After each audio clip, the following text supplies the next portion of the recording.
While life seems to become easier theoretically, in theory when you analyze life today, we have such advanced modes of transport, such easy ways of communication. In theory, life seems easier than previous times, but practically life has become more challenging than the previous times. Tension, depression and frustration has wallah become the order of the day. Happiness, joy and prosperity is something of the past. I swear by Allah, the greatest contributing factor to depression is guna. Ask that young boy who after he takes a pill and he's on a bus and he's on cloud 9 and he's safe, floating somewhere else, as soon as he becomes sober, he goes through such depression that he's left with one of two options. Either he commits suicide or takes a pill again. There's no other choice in the life of that young boy. I personally have dealt with many youth involved in drugs. Perhaps while perpetrating the crime he enjoys fake pleasure, but no sooner he becomes sober, he goes through such depression. My Nabi sallallahu alaihi wasallam said in the hadith, prophesizing the things of Qiyamah, a man will come to the grave of his brother, not to respect the deceased, not to come and convey thawab to him. Yatamarraghu. He will then turn in the soil of the grave and he will say, Ya laytani kuntu makana sahiba hadha al-qabr. My brother, I envy you, you are gone. I promise you, I cannot bear the calamities of this world any longer. I wish I was beneath the soil and you were above the soil. In the midst of all the comforts that he has, Ala mawtun yuba'u fa ashtarihi fa hadha al-aishu ma la khayra fihi. Someone said, I wish, can you tell me someone is selling death? I want to buy death. I'm frustrated with life. I have come here with all the comforts, all the luxuries, all the affluence.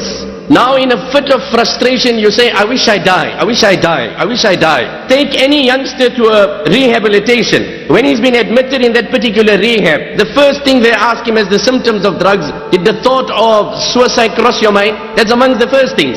This is nothing, these antidepressant tablets, they have antidepressant. I give this example, perhaps I share it with you. It's nothing, that is escapism. You are hiding the reality. You are disguising and camouflaging. You are not solving, you are not soothing, you are not unwinding, you are not relaxing. It's like a person went to a particular motor mechanic, he had a problem in his car. Says, you know what, as I'm driving there's this very strange and peculiar sound coming out and I can't trace the problem. So the motor mechanic had a look at the car, but he couldn't trace the problem. He says, you know what, I can't really find anything, but I got a way out. I can solve the problem for you. If it really bothers you while driving, just put your radio a bit louder. If the noise bothers you, just put your radio, and I promise you your problem will be solved without any money. I won't take a cent from you.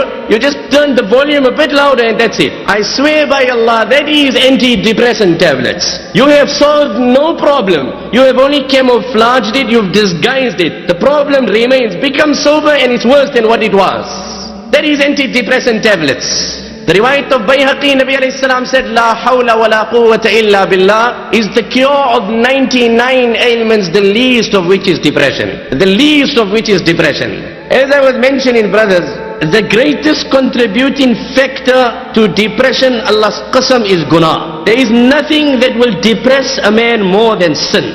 Nabi alayhi salam says in the hadith, Inna sidqa tamanina. Listen to the words of Nabi alayhi salam. Honesty provides tranquility. Honesty in your dealings, in your interaction, provides divine happiness, joy, satisfaction. Now extend the realms of that hadith. Broaden the scope of that hadith. Let's extend the explanation. Explore that hadith. Honesty, piety, integrity, loyalty, fidelity provides divine happiness, joy and satisfaction. And Nabi alayhi salam says lies, sin, vice provides restlessness, uneasiness, depression, frustration. Ask a man pursuing an unlawful relation. My wife doesn't get hold of my phone. Whoever is at the door, run quickly. I better see who's coming. He's constantly, he's on his nerves all the time. Nobody must come to know my wrong. The depression that results out of that sin. The nature of the devil is, and this in particular I want to address to my youth. The Quran speaks about this here.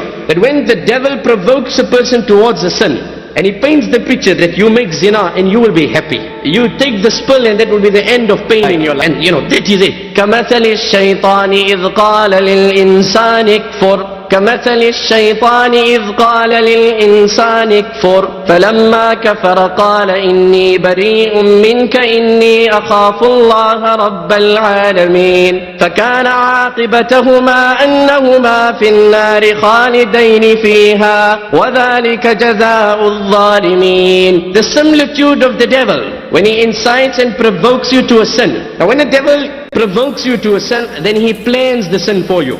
He also answers all the possible leak outs of the sin. That if you come late, what you'll tell your wife? No, you can tell her you got delayed at work. On the way, if this happened, all the apparent falls and loopholes that perhaps could be a setback, the devil answers everything.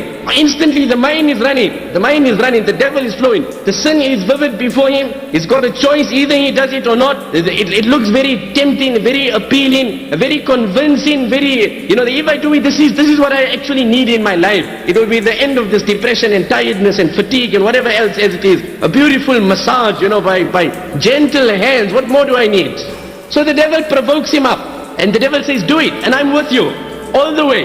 And look here, after all, when the brothers of Yusuf intended killing Yusuf, then immediately at that time, and I'm going to tell you something very important, listen to what I got to say, brothers. At that particular moment, the devil told them, وَتَكُونُوا مِن بَعْدِهِ قَوْمًا صَالِحِينَ. That you commit this act, you kill your brother out of jealousy. Out of jealousy, kill your brother, get rid of him. يَخْلُ لَكُمْ وَجْهُ أَبِيكُمْ. The focus of your father will then be exclusive on you. And after the sin, after all, Allah is forgiving. If you won't commit sins, who will Allah forgive? Scholars explain, to think of the mercy of Allah prior to committing a sin. To think of the mercy of Allah prior to committing a sin is like saying, burn yourself. I've got an ointment for burnt fingers, so burn yourself. I bought this ointment. If I'm not going to burn myself, who's going to use this ointment? So let me burn myself. I bought it here in case something happens, so let me burn. That is not the time to reflect on the mercy of Allah. Scholars explain, if a person ponders over the mercy and the forgiveness, the kindness and the tolerance, the respite and the clemency of Allah, prior to perpetrating a sin, his minor sin will become a major sin. That is what will happen. Oh, my Allah is so forgiving, I don't need to just look at this woman, I can have zina with her. When my Allah can forgive so much, let me satisfy myself totally. That is not the time to look at how merciful Allah is. So the devil plans everything, and he reminds you of how forgiving Allah is also. And he promises you do this. فَلَمَّا كَفَرْ. When you make kufr, when you make zina, when you take that pill, and after you become sober, such depression engulfs your heart. What does the Quran say? وَكَانَ الشَّيْطَانُ لِلْإِنسَانِ خَذُولًا. The support, the encouragement, the person standing with you and provoking you with the devil, as soon as you perpetrate, he withdraws. The Quran says, Khannas, min sharril waswasil khannas. Khannas, oh Allah, I seek your evil from the sneaking whisperer who comes, sneaks, withdraws. So after you've perpetrated the crime, he withdraws totally. I'm not with you. Now you do what you, inni akhafullah, I got nothing to do with you. Now you, tough luck to you, my friend. You did it, you suffer it. The only way I can join you again is if you go back to that woman. If you take the pill again, I stand with you. Hence, you will see a person committed a crime to satisfy himself, one after the other. He goes deeper and deeper into that sin, and there's no way he's coming back. Life looks so dark for him, there's no way out. In the battle of Badr, Shaytan came to Abu Sufyan in the form of Suraqa as the leader of the tribe of Kinana, and he told him, وَإِذْ زَيَّنَ لَهُمُ الشَّيْطَانُ أَعْمَالَهُمْ وَقَالَ لَا غَالِبَ لَكُمُ الْيَوْمَ مِنَ النَّاسِ وَإِنِّي جَارٌ لَكُمْ. I am with you. Don't worry, I will support you, I will encourage you, I will help you, you will defeat the Muslims. فَلَمَّا تَرَاءَتِ الْفِئَتَانِ. But when reality stared and the two armies met with one another, نَكَسَ عَلَىٰ عَقِبَيْهِ. As is the nature of the devil, he withdraws and he fled the battle. So Abu Sufyan asked him, Oh Suraqa, where are you? You promised me, you encouraged me, you motivated me. قال إني, what did he say? نكس على عقبيه وقال إني بريء منكم إني أرى ما لا ترون إني أخاف الله. No, I can see divine angels coming. I've got nothing. You involved, you suffer the consequences. You know, they say in Arabic, أهل الليل في ليلهم ألذ من أهل اللهو في لهوهم. Allah's qasam, the joy that people derive in disturbing their sleep, and making wuzu in cold water, and enjoying the privilege of communicating with Allah in the dead of night.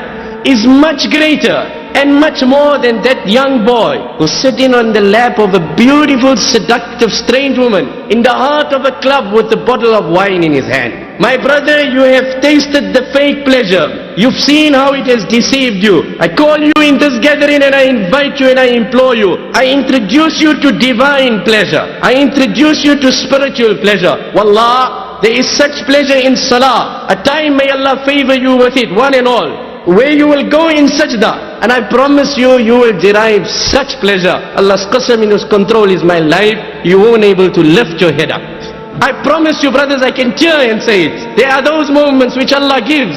رَجُلٌ ذَكَرَ اللَّهَ خَالِيًا. You know, one is you crave for a woman, you crave for a pill, you crave for a sin, and one is you crave for Allah. It's not even a correct term and phrase to use. You know, it has filthy connotations, crave. But you love Allah, and you sit in sajda, and you feel the presence of your Allah, and you feel that closeness to Allah, that you, wallah, I swear by Allah, you can't lift your head up.